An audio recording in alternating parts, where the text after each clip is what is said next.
Magandang umaga po sa inyo lahat. Good morning. Thank God it's Friday, the 14th of April. Kamusta ho kayo mga boss?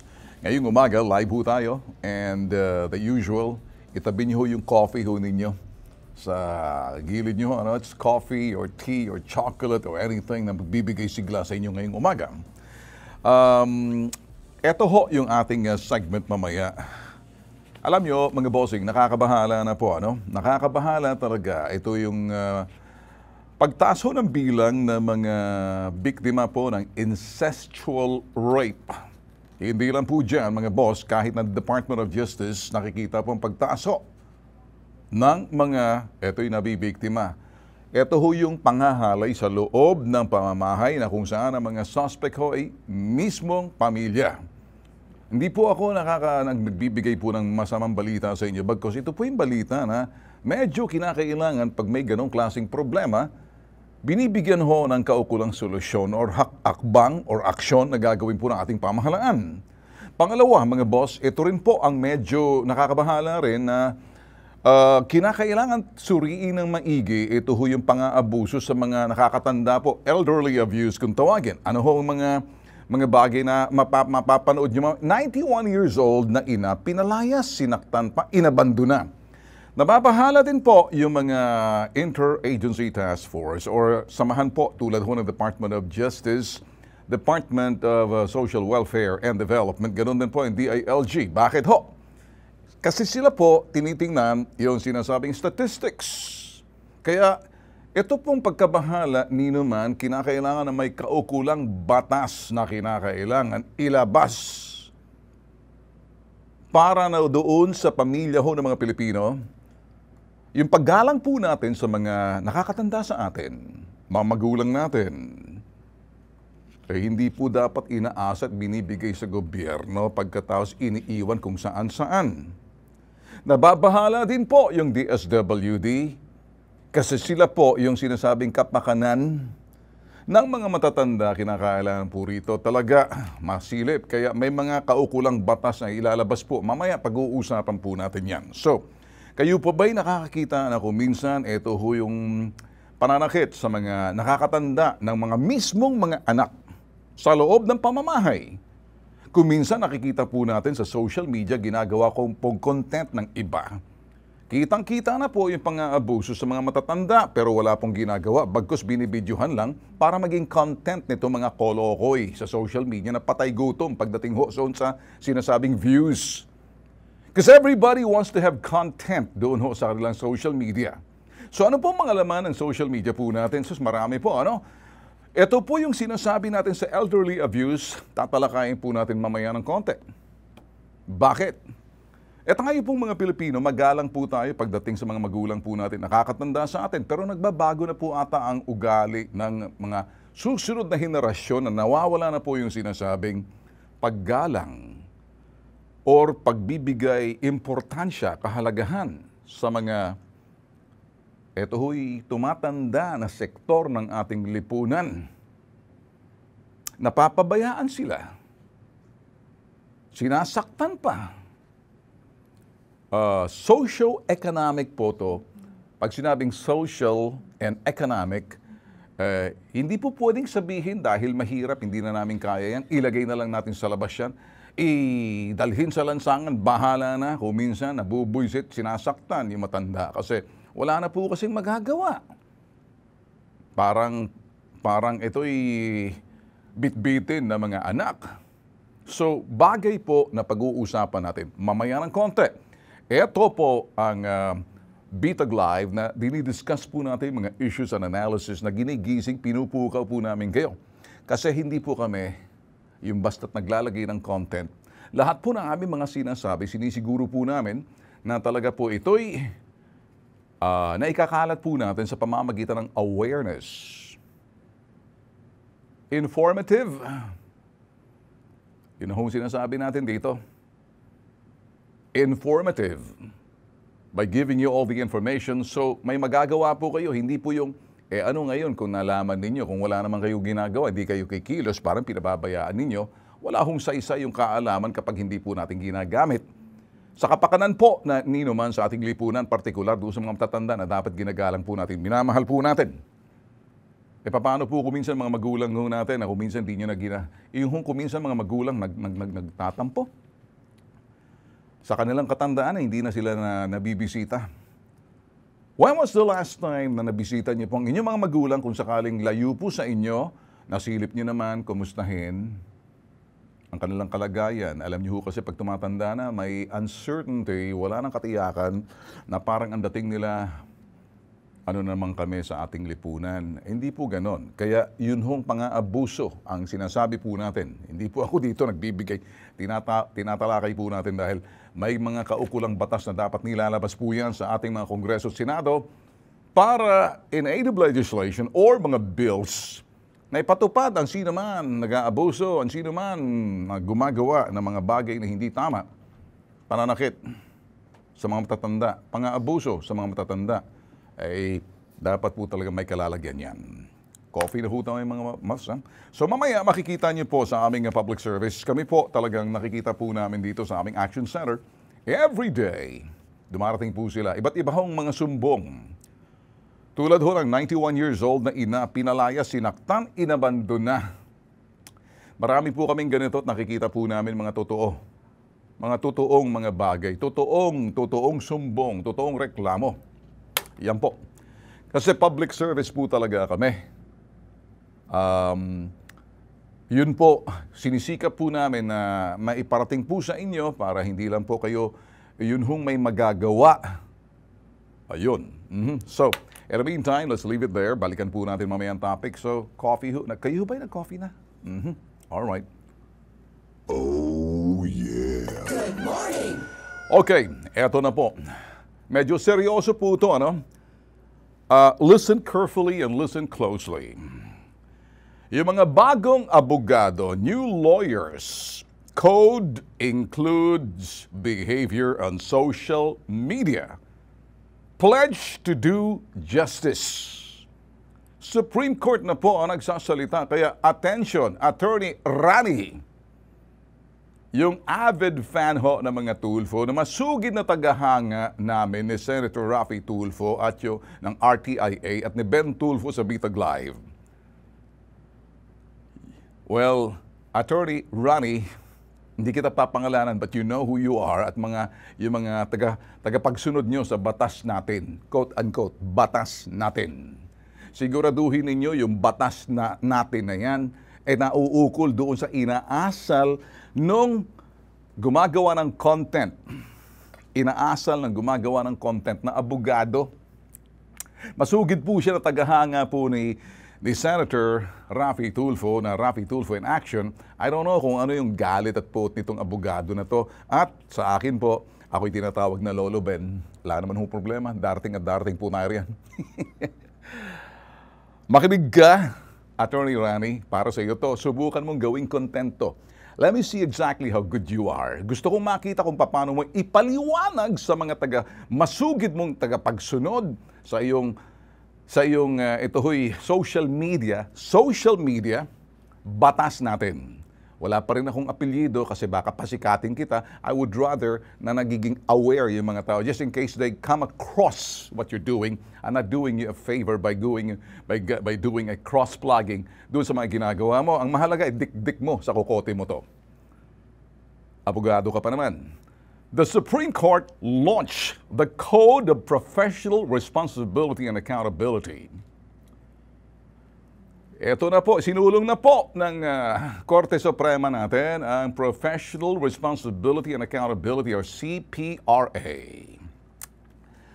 Updated guide po to doon po sa conduct of lawyers across the country for a more ethical and faithful practice of the profession. Are you listening? You're going to read this. Eventually, you're going to get this because you're a lawyer. If you're a member of the Integrated Bar of the Philippines, lahat naman po, kailangan dyan po sunod at yuko doon sa sinasabing Supreme Court. Ang Supreme Court po inaprubahan yung Code of Professional Responsibility and Accountability or CPRA noong 11 po ng Abril, Martes. And Bank sa Baguio City, bayan po yan ni Attorney Rani. Si Chief Justice Alexander Gesmundo. Ito Chief Justice Alexander Gesmundo. The Code of Professional Responsibility of Lawyers had been left untouched for 34 years. Sa loob ng 34 years, nanatili po yan. Nandyan lang. Pero eto na po ang ginawa po ng Chief Justice na magkaroon po sila doon nangyari, naaprubahan na po to. It is an overhaul. English po to, siya po nagsasa. It is an overhaul. An overhaul on the approach and attitude by lawyers on their ethical responsibility in the new era of law practices, an era of more attuned, more responsible, and more accountable legal practice. Tatagalugin po natin para maintindihan, lalo-lalo na doon sa mga taga-batas natin. Kayo Di ko naman sinasabing may nagsabing kulto, hindi ako yun. Iba po, So, ito po ang sinasabi po, Tagalog na, Ang sinasabi po ni Chief Justice. Pagkukumpunit, pagsasaayos ng tamang pag-uugali at tamang saloobin ng isang abogado sa kanilang inaasal sa larangan ng abogasya. Sa makabagong panahon, yung responsibilidad at pananagutan sa kanyang propesyon. Di po ako may sabi niyan. Ngayon, sabi po, continue. Sabi po ni Chief Justice, as we navigate the complex world of social media, we must ensure that our online presence upholds the dignity of our profession. Okay? Tatagalugin po natin.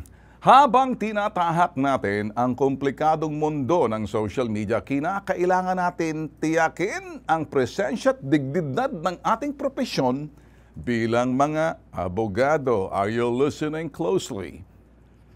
Are you listening closely? Attorney Rani. Listen carefully. Kasi ang nagsasalita si Chief Justice. Continue. Sabi po ni Chief Justice, this means refraining from posting false or unverified information revealing confidential matters or using social media to unduly influence official duties. Sino pa nagsasalita? Sa Chief Justice. Tatagalugin po natin mga bossing. Sa Tagalog, ang ibig sabihin, iwasan ang pagpo-post ng mga hindi makatotohanan, hindi mga beripikadong impormasyon, paglalabas ng mga bagay na kumpidensyal gamit ang social media page para impluwensyahan ang iba. Para impluwensyahan ang iba gamit ang iyong propesyon. Siya po ang nagsasalita.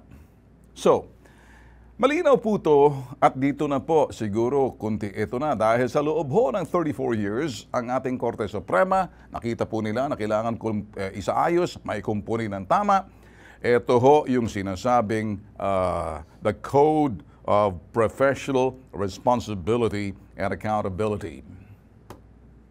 Alam nyo, naintindihan po natin, dahil in the digital world, may mga abogado talaga na magagaling. Sila po yung mga abogado. May mga Facebook pages po, yung mga corporate law firm at ang ibang mga corporate firm na mga abogado. Ang kanilang form of public service is to update, to inform of anything na lumalabas para doon sa kapakanan ng mga tumitingin at nagbabasa, nagfa-follow. Hindi po sila yung mga panahon na pati yung showbiz, pinakikialaman, personality, tinatakil. Wala pong masama sa freedom of expression ng isang abogado.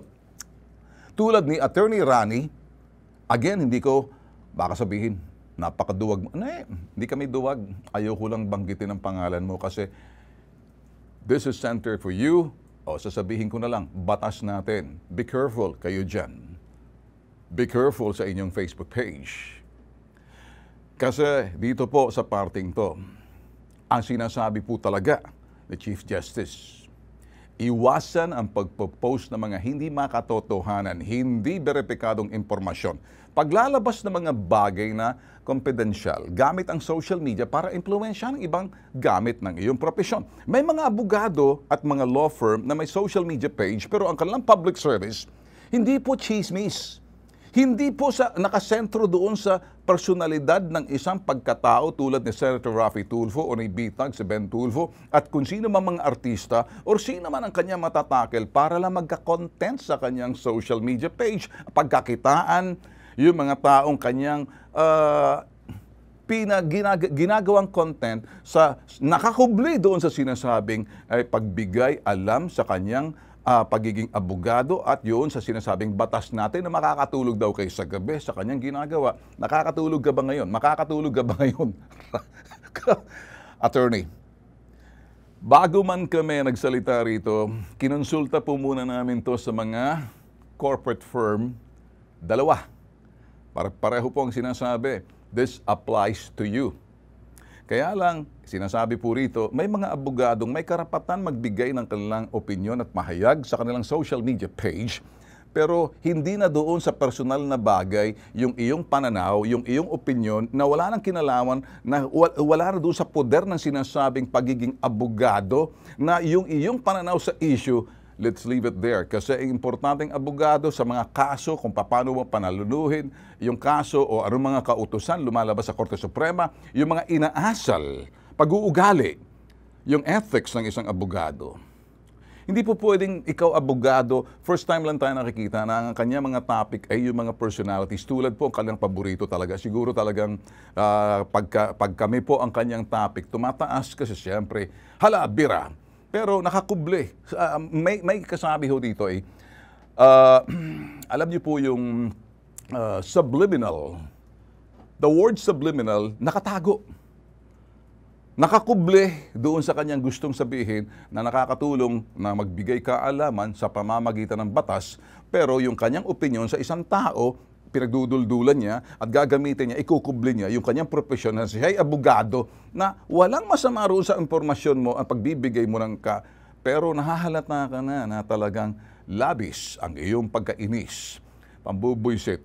Now you're sowing the seed of hatred. Kaya lang iba nabubuisit na, paulit-ulit na lang. Wala ka ng ibang content kundi kami. Ngayon, I have to go face up with you without having to mention your last name sa iyong Facebook page na lang. Gusto kong i-post mo to, gusto kong sabihin mo kung anong iyong masasabi dito sa kautusan ng Korte Suprema na may kinalaman sa iyo, Attorney Rani, sa batas natin. I want you to listen carefully and listen closely. Abogado ka, I'm a journalist, professional. I'm so busy doing my public service, informing and then giving all the things na dapat malaman, ang responsibilidad namin bilang isang mamamahayag. Saklaw ka ng Korte Suprema, kaya napakahalaga ng Code of Professional Responsibility and Accountability. Attorney Rani, sa iyong batas natin, I'd like you to expound on this and tell me, come on and make your defense. Let me see. Titingnan ko kung saan ang loophole habang nag-aabang yung mga abogado namin kung paano ka magsasalita. Titingnan ko hanggang saan ang kalawakan ng iyong kaalaman, hindi doon sa pagiging abogado dahil nilabag mo na yung mga ethical and faithful practice doon sa sinasabing profession. Kasi kaya ako may karapatan magsalita nito kung kay Raffy nga. Nag-uusap na lang kami ni Raffy natatawa na lang kami. So, at this point, ang pagiging abogado marangal, sagrado, ang isang profesyon. Ang pagiging mamamahayag, marangal, basta't alam mong responsibilidad at pananagutan.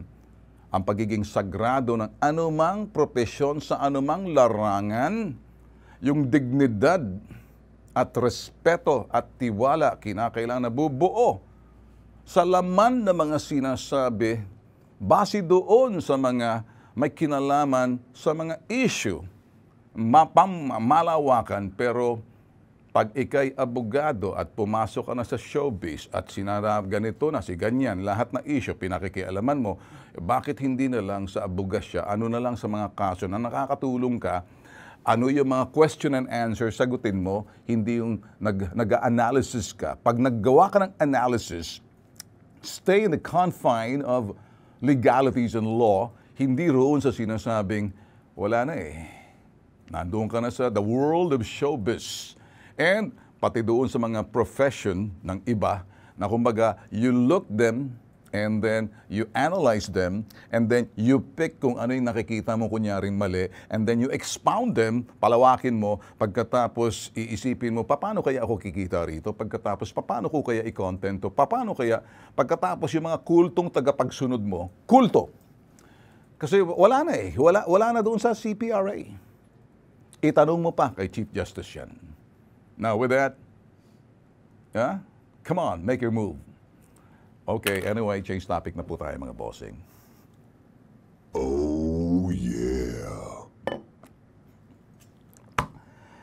Well,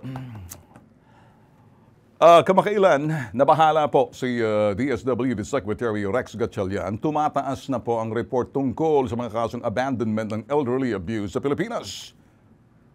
Hindi lang po dyan na nabanggit po niya doon sa mga bagay na dapat malaman po ng iba na hindi lang po yung pagtaas po ng incest rate base po doon sa sinasabing pagkabahala din ng Department of Justice sa mga kasong isinasampa mismo doon sa mga panghahalay, word, masakit pakinggan, pang-aabuso, panghahalay, sexual abused by their own family members, kaya incest. Pero dito po muna tayo magsasentro dito, ano? Kasi yan, tulungan po dapat yan, DILG, Department of Justice, DSWD, and many, and then the law enforcement. Ano po ang magagawa? Paano po masiwata? Paano po ma-mitigate, pababain? Paano po ma-educate yung mga tao na para eto po mga ganitong klaseng gawain? Kinakailangan, tutaas ang kilay po natin, di po natin tanggapin kasi habang wala po tayong ginagawa ay parang yan ay natural na lang kasama yan sa pamumuhay natin sa lipunan. Wala pong puwang ang mga ganong klaseng gawain. Kaya po ang sinasabi po natin dito. Yung author po ng sinasabi nating House Bill, di sa lower house to, ano, yung Anti-Elderly Abuse Act. Anti-Elderly Abuse Act, House Bill 4696. Kay Representative Paulo Duterte Huto, ang sinasabi po rito, mga boss, elderly citizens like our lolo, our lola, should be honored, cared for, and respected. Tama po siya. Unfortunately, many of our senior citizens are still suffer abuse, and most of the time even from the very people who are supposed to care for them. As shown in the news report, hindi lang po dyan sa news report, real talk sa mga public service tulad po ng mga public service po sa Tulfo Brothers. Nakikita nyo. Worse! Ito po, many cases of abuse goes unreported or unpunished. Tulad po nakikita niyo dyan. Our bill aims to prevent this. So, ayan po ang lalabas. So kami po ay umaasa na ayan po ay may ikinasa na. So sana po ganun din po sa Kongreso, lumabas agad yan. Hindi lang po dyan, kundi pati na rin po sa Senado maging batas at may kaukulang karampatang parusa para doon sa mga gumagawa ng hindi tama, paglabag sa karapatan at doon tinanggalan mo yung laging bantayan ng kapakanan ng mga nakakatanda sa ating lipunan. So mamaya ng konti mga boss, marami po kami rito, kung minsan sa lansangan, paribhasa matanda, ibugbugin mo, baseball bat mo. Kung hindi man lang, kapareho niya, nakita niyo, lumapit po sa atin, 60 plus years old na yan, eh, binaseball bat mo. Sino po yun? Nagtatago pa siguro itong bakulaw na to, ang laki-laki ng puwet, ang laki-laki ng katawan, binaseball bat mo ba naman ang matanda? Kundi ba naman si Raulong putok sa buho na to? Hanggang ngayon, hindi pa namin nakikita itong kolokoy na to eh. O ngayon, nabigyan na po siya, warrant, slap against a suspect, beating 66 years old senior citizen. Good. Dito po, sa kay Gerson Dave Gonzalez. I don't know kung nagpiansa na to. Anyway, balita po yan, kaya pinag-uusapan po natin. And dapat dyan 6 na taong pagkakulong, 100,000, not more than 300,000, dapat pareho po yan. So, yan po yung mga batas para ho sa mga matatanda. Mamaya ng konti, lalabas po natin sa ating public service. Dito po, at pinag-usapan lang po natin dito. Mag-iingat po kayo sa social media ninyo, ha? Mag-iingat po kayo sa mga content ninyo. Mga vloggers, beware. Yung mga iba dyan na kung sino-sino, wala naman po masama kung nagbablog po kayo. Basta't importante, nakakatulong. May katuturan, hindi po yung mga kuminsan wala nang laman at ang gusto lamang magka-content, magtatawag na pansin para kumita.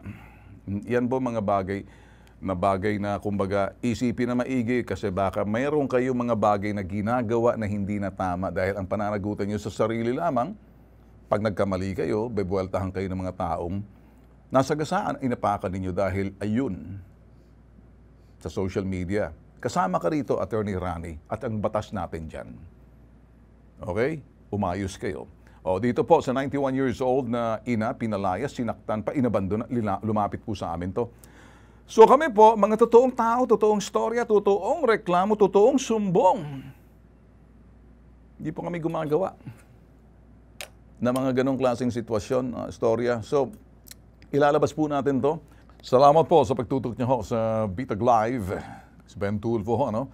Kami po ay napapanood sa IBC TV 13, sabay po yan, sa Central Luzon TV 36, and sa mga cable providers din po, depende na po sa inyong mga probinsya.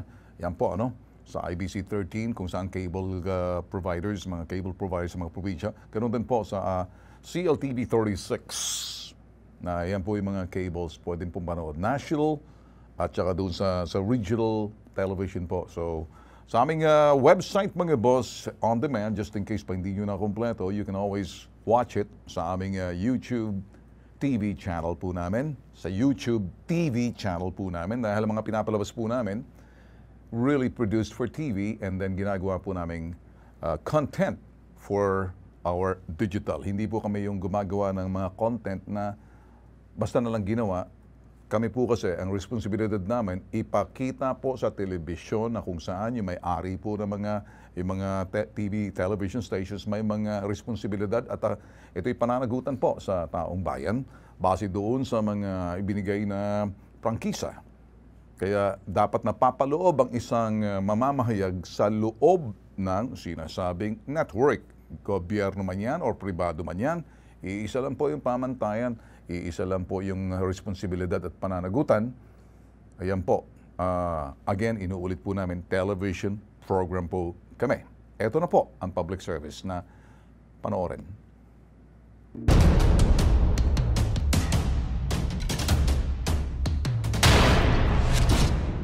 Humingi ako ng tulong kung paano ko maisasoli si Lola sa kanila. Para lumalabas din po na tinataboy ko siya. Sa kabila ng pagmamahal mo, iyan ang giganti sa'yo. Walang utang na loob. Mahal ka namin, La. Kaya lang po talagang mahirap. Yun na lang, forget me as your mother.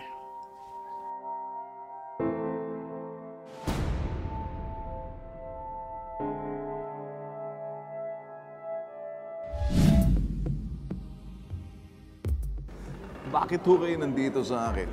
Kasi po, sir, gusto ko po yung sa DSWD po. Bigla po nila dinala si Lola nang wala po akong kaalaman. Okay, ganito. Ang iyong lola at ang iyong tiyahin, sila ay mga senior citizen.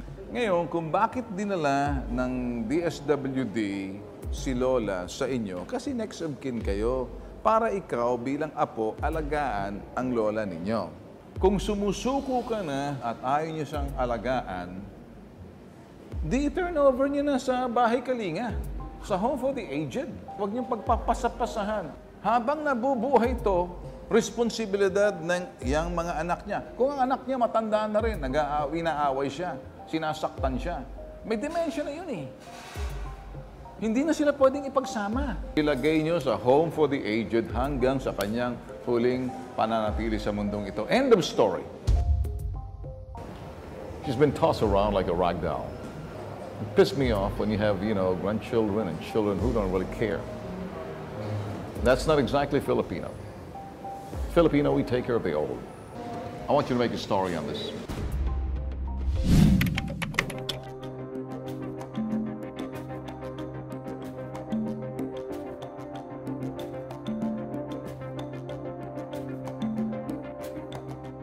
ay nag-coordinate po sa amin si Madam ng CSWD Makati.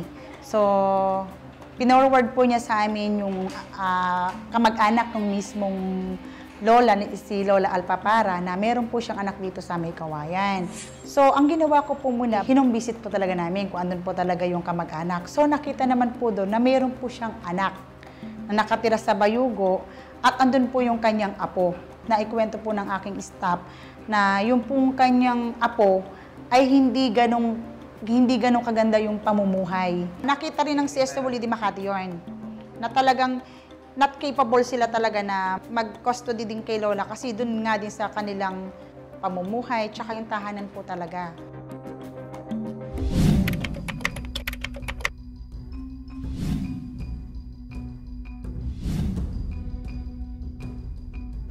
Po, the case po was referred to our office by the Barangay Bangkal and informing that the case nga nakatulad nito may naabusong matanda. So, ang trabaho po ng LGU, like social worker from LGU, is to assess the case first, locate for the family. May na-locate po tayong kamag-anak po sa May Kawayan. That's the reason why we coordinate the case po and endorse the case to them po.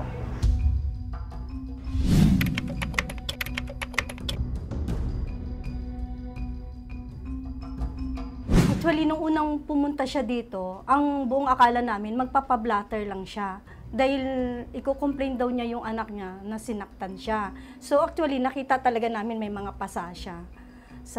Dito sa braso, tsaka dito sa tuhod. Tinanong namin siya, Mami, ano ba ang gusto niyo? Iko-complain niyo ba yung anak niyo? Sana, pero sabi ko, pag nag-complain po kayo tungkol dyan sa anak niyo, sino makakasama niyo? Matanda na kayo.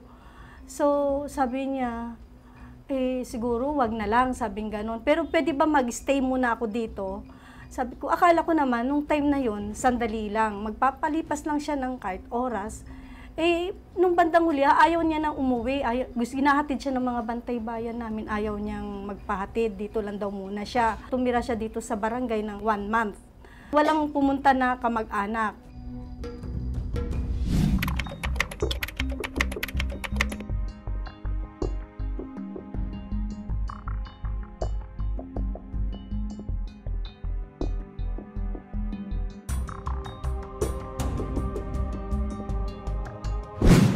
Boss, came sa unit po ni Miss Sonia Alpapara.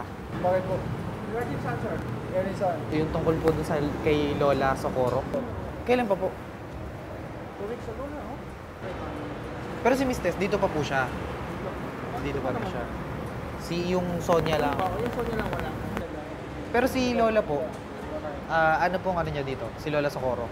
Nakaban na rin siya dito. Sir, yung kasi ang ng family nila. Kasi wala na rin siyang pupuntahan dito. Siyempre masakit naman. When they were small, I took care of them very well. Sa kabila ng pagmamahal mo, iyan ang giganti sa'yo. They don't like to take care of you.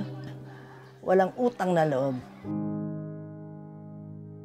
Yung mabigat sa kalooban, mas naawa kay Lola. Sa nangyayari sa kanya. Kasi ako, nanay din ako eh. Nararamdaman ko din yung, hindi man siya nagsasalita, pero alam ko, nahirapan siya. Nangyayari sa kanya. Napalipat-lipat siya. Na para ang dating tinataboy ng sarili niyang pamilya. Naawa ako kay Lola. I have to face the situation. Which is it? I must be brave. Asa, anak ko, take care of yourself, tatasun. Ay, nako, that's hard. Minahal mo, tapos kinalimutan ka. Forget me na lang as your mother. Yun na lang, forget me as your mother. I can just imagine na malalim yung sugat kay Lola Socorro, no? Pero hindi lang siya pain, kung hindi combination ng iba't ibang feelings. May mga panahon na nagre-reminisce siya sa past nung nanganak siya sa kanila, nung inarugaan niya, yung bawat anak niya, kung gaano ka-cute nung maliit pa. May mga nostalgia mixed with longing, sadness, at saka siguro resentment na rin and bitterness. Kasi mag-isa na lang siya sa buhay tapos pinagpasapasahan siya.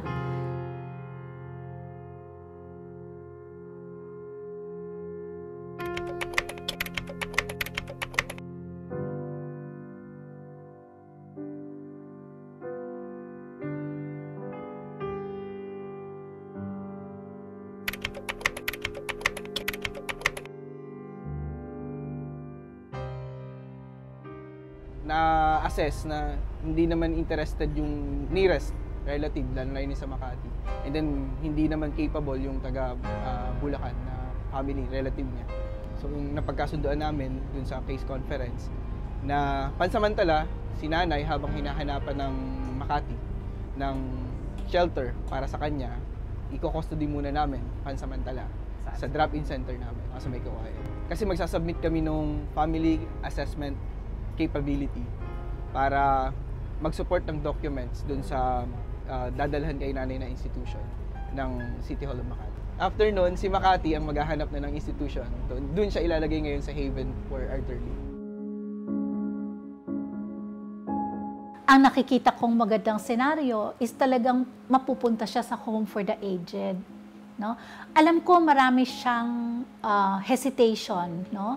Na lalo lang siyang magkakasakit doon kasi makikita niya yung iba na iniwanan ng pamilya.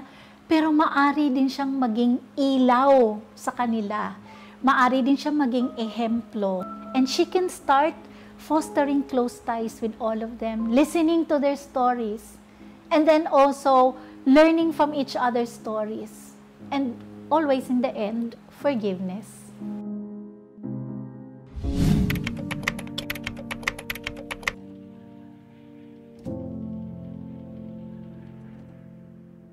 Because they came out from me. I really took care of them. But they don't know that. Coming from my heart, children, I love you, but you don't believe me. Basta, before the eyes of God, I promise to God na I believe my children.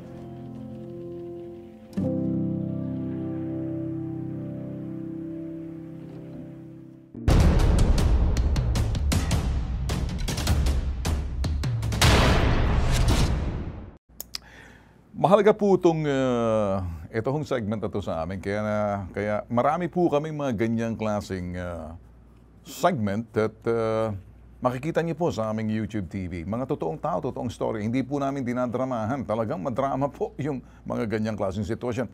Meron namang ibang pamilya na kung saan yung mga matatanda sa kanila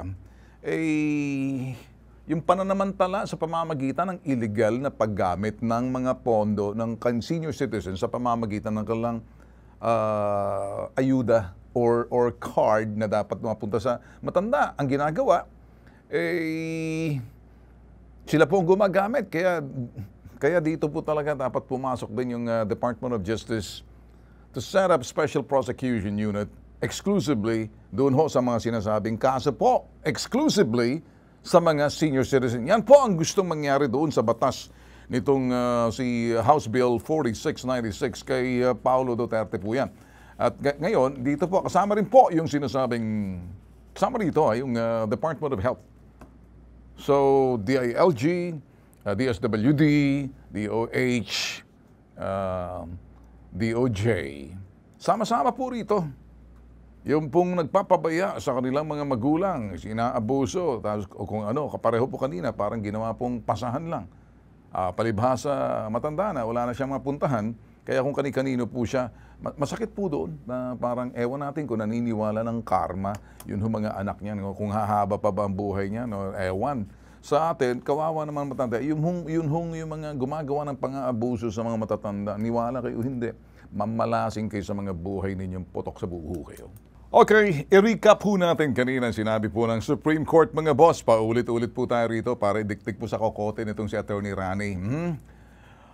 Bagay na ito ho'y sinasabi ng Chief Justice Alexander Gesmundo. The code of professional responsibility of lawyers had been left untouched for 34 years. Kaya sabi niya, dito na tatagalugin na po natin, tatagalugin ko na ba? Pagkukumpunit pagsasaayos ng tamang pag-uugali at tamang saloobin ng isang abogado sa kanilang inaasal sa larangan ng abogasya sa makabagong panahon yung responsibilidad at pananagutan sa kanyang propesyon. Didiretsuhin po natin. Habang tinatahak natin, yan ho, mga abogado sa ilalim ho ng Korte Suprema, ang komplikadong mundo ng social media, kinakailangan natin, mga abogado, tiyakin ang nagsasalita si Chief Justice, ang presensya at dignidad ng ating propesyon bilang mga abogado. Kaya, eto na po, ang sunod na sinasabi po rin, ang ibig sabihin, iwasan ang pagpo-post na mga hindi makatotohanan. Attorney Rani, para sa iyo to, batas natin. Hindi mga beripikadong impormasyon paglalabas ng mga bagay na kompedensyal gamit ang social media para ma-impluwensyahan ang iba gamit yung iyong propesyon. Yun yung pag-analyze po ng isang abo doon sa sinasabing legal na sa legalidad at ang pag-analyze niya bilang abogado sa mga showbiz personalities, labas na po sa saklaw ng kanyang larangan, wala na po sa poder, lalo na yung mga pag-smirk, maging sarcasm, lahat pong inaasal na makikita mo, kaya naman yung ibang mga matitinong abogado na magagaling, natatawa tuloy at sinasabi kaninang umaga, nakausap ko isang abogadong magaling, yung kanyang ginagawa, hindi raw nakakatuwa at nababastos ang propesyon. Abogado sa abogado, mas magaling mga ito dahil galing sa mga corporate law. Kaya lang, ayaw po nila magsalita sa kapwa abogado dahil bilang respeto na rin, pero dahil nagsalita ng Korte Suprema, batas natin, ayusin nyo na. Sos Mario Josep. Wala na po kaming oras. Ben Tulfo. See you later. Adios.